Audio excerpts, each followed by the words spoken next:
St. Patrick's Day events in Ireland have been listed among 10 potential targets for attacks this year by Islamic terror sympathizers linked to ISIS, with Europol saying that they are monitoring the situation. For the past 5 years, it has become more common for Irish people to come across Islamic extremists and other illegals who threaten to attack Irish people, as their cities are littered with jihadists. Thankfully, the Garda are responding by setting up an anti-terror task force for St. Patrick's Day, and I can confirm my contacts with some special detectives that there is a large case going ahead with high-profile names, and hopefully we'll have some arrests later this month, but I can't obviously give you the names or information about the people being reported on because it's an ongoing case. According to Europol, Ireland had 9 arrests relating to Islamic terrorism in Ireland, which is double from the year before, and Dissident Republicanism has rapidly increased, including a teenager radicalized by Jihadism murdered an Irish priest. Who is behind all of this? Why are most of our politicians shaking hands with terrorists? We have to address the communist plot in Ireland. Even the pro-government Irish media has noticed that there is a communist plot to take over Ireland.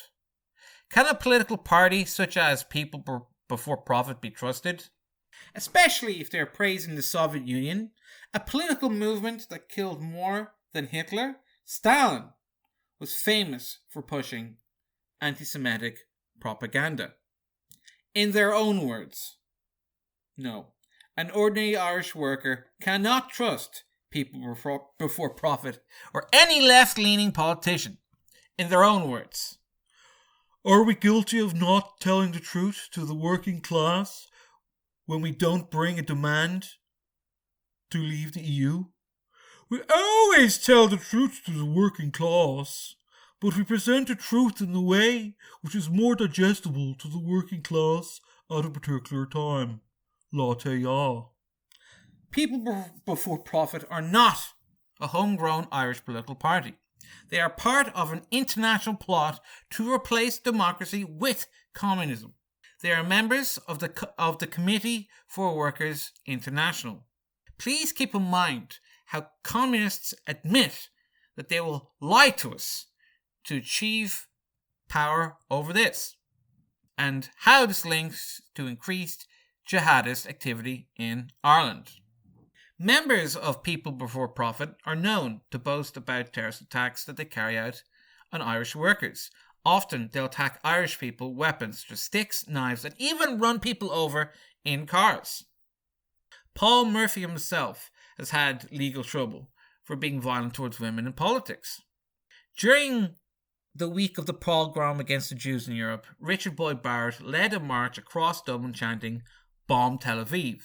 Marching with Hamas and Hezbollah flags is a violation of the 2005 Terrorist Act, but despite reports being made to the Garda, no arrests have been made yet, which is a work in progress. We will fight, we will win, we'll prevail, we'll get the jihadists in jail. It is a bit odd that young Irish students are chanting jihadist slogans in university. Jihadist groups such as Yemeni's terror groups are recruiting in Ireland. Sometimes they recruit through social media and on campus. When Islamic extremists have been invited to Irish universities, Irish Jews have been told to avoid these areas as the campus cannot guarantee their safety. Many accounts on Twitter appear to be pushing anti-Semitic propaganda along with Irish memes that indicate that they support the Dissident Republican movement and oppose peace with Northern Ireland. Some of these dissident Republican groups are linked to noted Irish businessmen who have dodgy links to the Russian regime. Here is Che Baus promoting a pro-Russian protest in Dublin that included former IRA bombers. These sinister people help fund media organizations that obsess promoting terrorism against Israel. They have a friendly relationship with violent communists and dissident Republican groups. Irish patriots need to be alert about the current communist plot in Ireland and how they are using jihad to achieve their malicious goals. We have jihadists, dissident Republican groups, and communists all organising together and making money off terrorising Irish people. Irish politicians, media groups, NGOs, and wealthy businessmen are all working together to destroy Irish democracy and impose a brutal terror regime. What can we do? We can, when we see anyone doing anything illegal to promote terrorism or jihad, report it to your local Garda, local councils, the anti-Semitism watchdog, and Europol.